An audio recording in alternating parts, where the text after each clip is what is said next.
இன்றைய முக்கிய நிகழ்வுகள். புதுச்சேரியில் 3 மையங்களில் தேசிய பாதுகாப்பு அகாடமி தேர்வுகள் நடைபெற்றது. புதுச்சேரியில் 3 மையங்களில் நடந்த ஒருங்கிணைந்த பாதுகாப்பு சேவைகள் தேர்வு மற்றும் தேசிய பாதுகாப்பு அகாடமி மற்றும் கடற்படை அகாடமி தேர்வில் 67% பேர் கலந்து கொண்ட நிலையில் 33% பேர் விடுப்பாகியுள்ளனர். மத்திய பணியாளர் தேர்வாணையம் சார்பில் 2026ஆம் ஆண்டிற்கான ஒருங்கிணைந்த பாதுகாப்பு சேவைகள் தேர்வு மற்றும் தேசிய பாதுகாப்பு அகாடமி மற்றும் கடற்படை அகாடமி தேர்வு நாடு முழுவதும் இன்று நடைபெற்றது. இதன் ஒரு பகுதியாக புதுவையில் உள்ள கருவடிக்குப்பம் ஃபாத்திமா மேல்நிலைப் பள்ளியில் ஒருங்கிணைந்த பாதுகாப்பு சேவைகள் தேர்வு முதல் அமர்வு காலை 9 மணி முதல் 11 மணி வரையும், 2ஆம் அமர்வு 12:30 மணி முதல் 2:30 மணி வரையும், 3ஆம் அமர்வு மாலை 4 மணி முதல் மாலை 6 மணி வரையும் நடைபெற்றது. இந்த தேர்வு எழுத 140 பேர் விண்ணப்பித்திருந்தனர். இதில் 72 பேர் மட்டுமே கலந்து கொண்டு தேர்வு எழுதினார்கள். 68 பேர் தேர்வில் பங்கேற்கவில்லை. இதேபோல் முத்தியால்பேட்டை பாரதிதாசன் அரசு மகளிர் கல்லூரி, லாஸ்பேட்டை வள்ளலார் அரசு பெண்கள் மேல்நிலைப் பள்ளி ஆகிய 2 மையங்களில் தேசிய பாதுகாப்பு அகாடமி மற்றும் கடற்படை அகாடமி தேர்வு முதல் அமர்வு காலை 10 மணி முதல் மதியம் 12 வரையும், 2ஆம் அமர்வு மதியம் 2 மணி முதல் மாலை 4 மணி வரையும் நடைபெற்றது. இந்த தேர்வு எழுத 472 பேர் விண்ணப்பித்திருந்தனர். இதில் 332 பேர் கலந்து கொண்டு தேர்வு எழுதினர். 140 பேர் தேர்வில் பங்கேற்கவில்லை. இந்த 2 தேர்வுகளையும் எழுத மொத்தமாக 612 பேர் விண்ணப்பித்திருந்தனர். இதில் 404 பேர் தேர்வில் கலந்து கொண்ட நிலையில் 208 பேர் விடுப்பாகியிருந்தனர். மொத்தமாக இந்த தேர்வில் பங்கேற்றோர் விகிதம் 67.1%, விடுப்பாகி உள்ளோரின் விகிதம் 32.98% உள்ளது. மேலும் தேர்வு ஒருங்கிணைப்பாளர் ஸ்மிதா, உதவி தேர்வு ஒருங்கிணைப்பாளர் சிவகுமார், பணியாளர் மற்றும் நிர்வாக சீர்திருத்தத்துறை சார்பு முருகேசன், மேற்பார்வையாளராக ரயில்வே துறையின் துணை விஜிலன்ஸ் அதிகாரி மயிலேறு ஆகியோர் தேர்வு மையங்களுக்கு சென்று பார்வையிட்டனர்.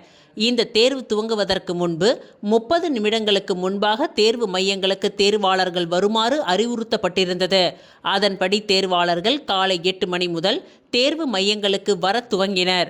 தொடர்ந்து தேர்வாளர்கள் மெட்டல் டிடெக்டர் மூலம் சோதிக்கப்பட்டு ஹால் டிக்கெட் மற்றும் புகைப்படத்துடன் கூடிய அடையாள அட்டை சரிபார்க்கப்பட்ட பிறகே தேர்வு மையங்களுக்குள் செல்ல அனுமதிக்கப்பட்டனர். ஒவ்வொரு அமர்வு தேர்விலும் தேர்வாளர்கள் ஹால் டிக்கெட் சரிபார்க்கப்பட்ட பின்னரே தேர்வு எழுத அனுமதிக்கப்பட்டனர்.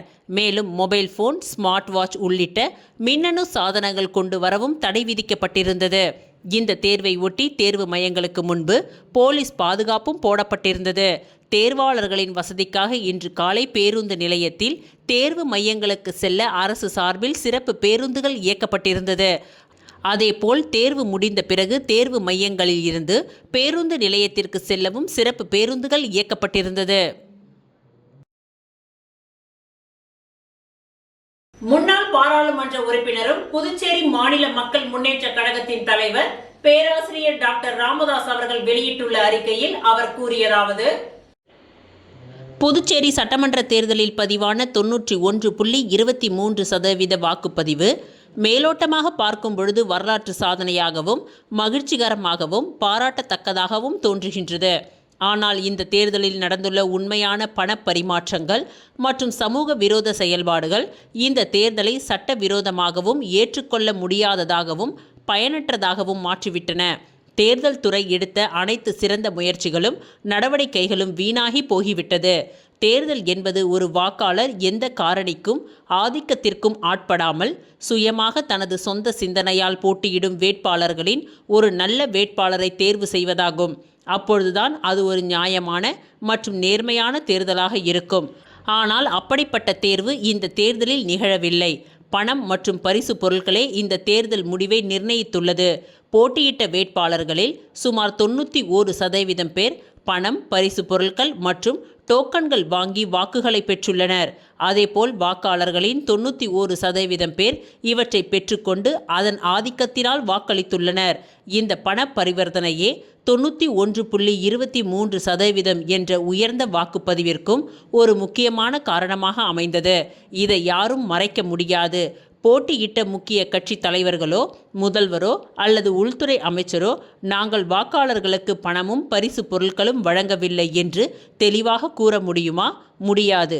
ஏனெனில் பணம் அனைத்து தொகுதிகளிலும் பரவலாக வழங்கப்பட்டும் பெறப்பட்டும் உள்ளது. ஒரு பிரபல பத்திரிகை மதிப்பிட்டது போல் ரூபாய் 1000 கோடி வரை பணம் இந்த தேர்தலில் கைமாறி உள்ளது.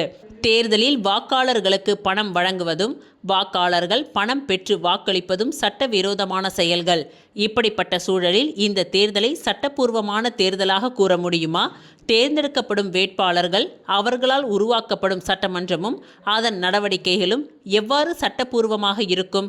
சட்டவிரோதமான ஒரு சட்டமன்றத்தையும் அதன் உறுப்பினர்களையும் தேர்ந்தெடுப்பதே இந்த தேர்தலின் நிலைமையாகிவிட்டது.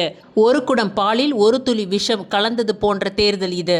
இதில் 91% வாக்குப்பதிவு இருந்தால் என்ன, 50% வாக்குப்பதிவு இருந்தால் என்ன? ஆனால் உள்ளாட்சி அமைப்புகளுக்கு தேர்தல் நடத்தப்பட்டிருந்தால் பணமின்றி 1.042 மக்கள் பிரதிநிதிகள் தேர்ந்தெடுக்கப்பட்டிருப்பார்கள். ஆனால் அதற்கான மனப்பான்மை இந்த அரசியல்வாதிகளிடம் இல்லை. பணம் கொடுத்து வெற்றி பெறும் வேட்பாளர்களில் சிலர் ஒரே குடும்பத்தை சேர்ந்தவர்களாக இருக்கக்கூடும். மாமனார் மருமகன், அண்ணன் தம்பி, மைத்துனர் மாமன் போன்ற உறவினர்கள். இதன் மூலம் புதுச்சேரி சட்டமன்றம் குடும்ப ஆதிக்கம் கொண்ட ஒன்றாக மாறும் அபாயம் உள்ளது. புதுச்சேரி யூனியன் பிரதேச சட்டம் 1962 படி புதுச்சேரியை சேர்ந்தவர்கள் அல்லாதவர்கள் மற்ற மாநிலங்களில் இருந்து இங்கு பணத்தின் பலத்தால் வந்து போட்டியிட்டு சட்டமன்ற உறுப்பினராக ஆகுவது மிகுந்த அநியாயமானதாகும். இது நியாயமான தேர்தலையே அநியாயமாக்குகின்றது. அதேபோல் அரசியல் ஒரு வியாபாரம் என்ற எண்ணத்தை உறுதிப்படுத்தும் வகையில் சிலர் தேர்தலுக்கு தேர்தல் தங்களது தொகுதிகளை மற்றவர்களுக்கு பணத்திற்கு விற்றுவிட்டு பின்னர் வேறு தொகுதிகளில் பணத்தின் பலத்தால் வெற்றி பெறுவது ஜனநாயகத்தின் அடிப்படை நோக்கத்திற்கே விரோதமானதாகும்.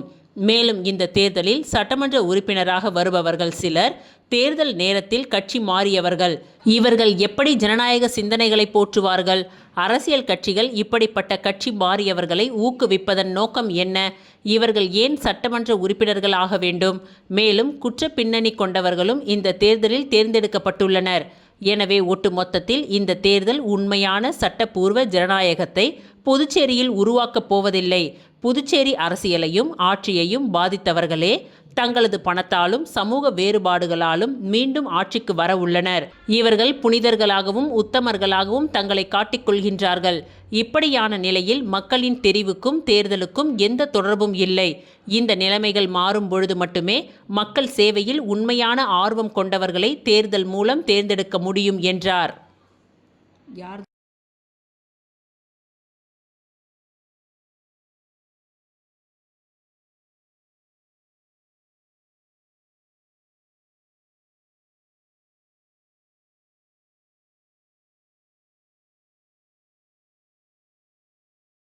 அம்பேத்கர் பிறந்த நாளில் அவரது சிலைக்கு மரியாதை செலுத்த அனுமதி கோரி புதுச்சேரி ஆட்சியரிடம் தேசிய மக்கள் முன்னணி கட்சி மனு அளித்துள்ளது. புதுச்சேரி சட்ட மேதை அண்ணல் அம்பேத்கர் பிறந்த நாளை முன்னிட்டு அவரது சிலைக்கு மாலை அணிவித்து மரியாதை செலுத்த பொது அனுமதி வழங்க கோரி தேசிய மக்கள் முன்னணி சார்பில் மாவட்ட ஆட்சியரிடம் மனு அளிக்கப்பட்டுள்ளது. இந்த நிகழ்வின் பொழுது தேசிய மக்கள் முன்னணியின் தலைவர் சுவாமிநாதன் உடன் இருந்து மனுவை சமர்ப்பித்தார். அவருடன் கட்சியின் பொதுச் செயலாளர் சிவா மற்றும் நிர்வாகிகள் கலந்து கொண்டனர். அண்ணல் அம்பேத்கர் அவர்களின் பிறந்த தினமான ஏப்ரல் 14ஆம் தேதி நாடு முழுவதும் தேசிய விழாவாக கொண்டாடப்படுகின்றது. புதுச்சேரியில் ஆண்டுதோறும் இந்த நாளில் அரசியல் இயக்கங்கள், சமூக அமைப்புகள் மற்றும் பொதுமக்கள் திரளாக வந்து அம்பேத்கர் சிலைக்கு மாலை அணிவித்து மரியாதை செலுத்துவது வழக்கம். இந்த ஆண்டும் எந்தவித தடையுமின்றி அமைதியான முறையில் மக்கள் மரியாதை செலுத்த ஏதுவாக உரிய பாதுகாப்புடன் கூடிய பொது அனுமதியை மாவட்ட நிர்வாகம் வழங்க வேண்டும் என்று அந்த மனுவில் வலியுறுத்தப்பட்டிருந்தது. புதுச்சேரி மாநிலத்தில் சட்டமன்ற தேர்தல் நடந்திருக்கக்கூடிய காரணத்தால் 144 தடை உத்தரவு போட்டிருக்காங்க. இன்றைக்கி நாளை 14ஆம் தேதி பாபா சாஹேப் அம்பேத்கருடைய பிறந்த நாள். இந்த தினத்தில் ஒவ்வொரு கிராம பகுதியில் இருக்கக்கூடிய மக்கள் அம்பேத்கருடைய திருவுருவப் படத்தை வைத்து திருவிழா கோலமாக கொண்டாடுவது வழக்கம்.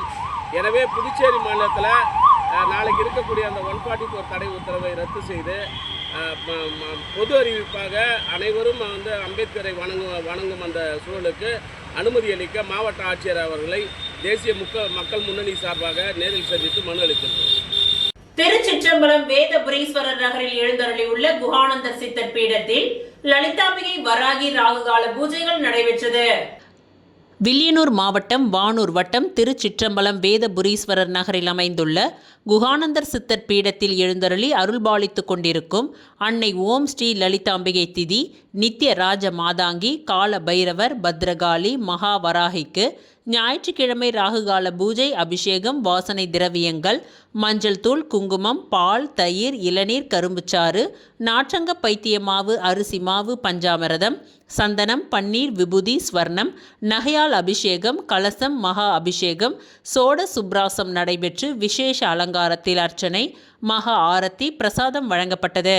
ராகு காலத்தில் அன்னை வராகியை வழிபட்டால் தீராத கடன் கல்யாணம் புத்திர பாக்கியம் உத்தியோகம் பில்லி சூனியம் ஏவல் செய்வினை பூமி சம்பந்தப்பட்ட வழக்குகள் பூமியில் விளைச்சல் விலை ஏற்றம் கோர்ட் சம்பந்தப்பட்ட வழக்குகள் மற்றும் நாகதோஷங்களும் பரிகாரங்கள் செய்யப்படும். அனைத்தும் நிவர்த்தியாகும். தேங்காய் தீபம் ஏற்றி விராலி மாலை சார்த்தி அர்ச்சனை செய்தால் அனைத்து விதமான பிரச்சனைகளுக்கும் தீர்வு காணும்.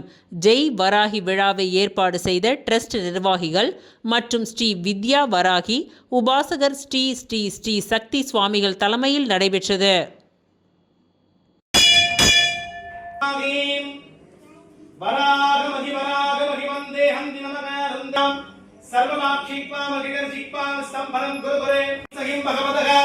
श्री भैरवस्तूवस्तूरः कपाल भाषेण गोग्राम आरात्र नेत्रत्रय माले निधिहोदिकाम भगवती प्रत्यंकरा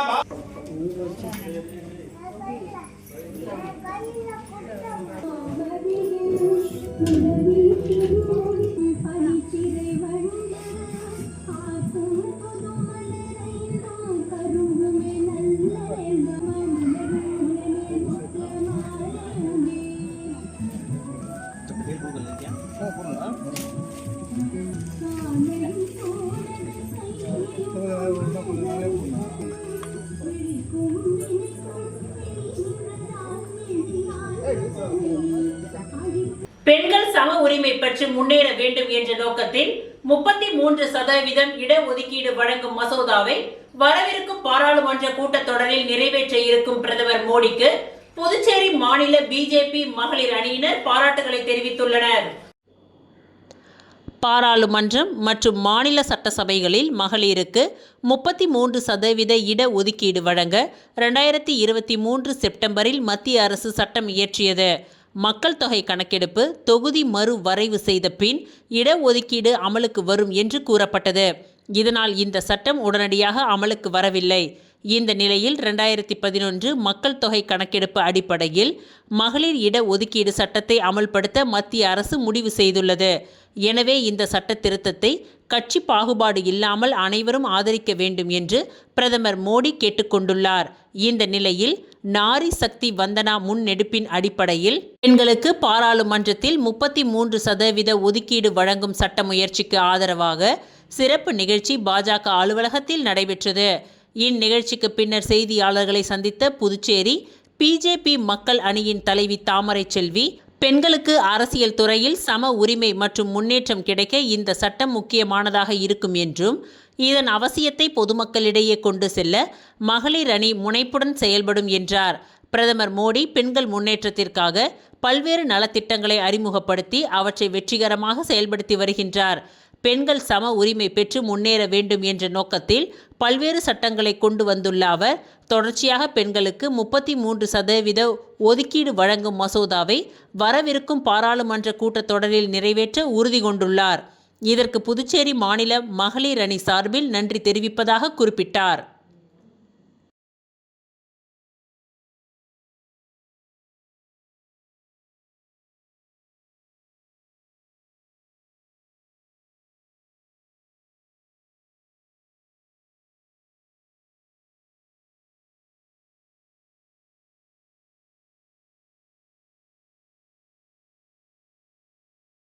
இத்துடன் இன்றைய நிகழ்வுகள் நிறைவடைந்தன. நன்றி, வணக்கம்.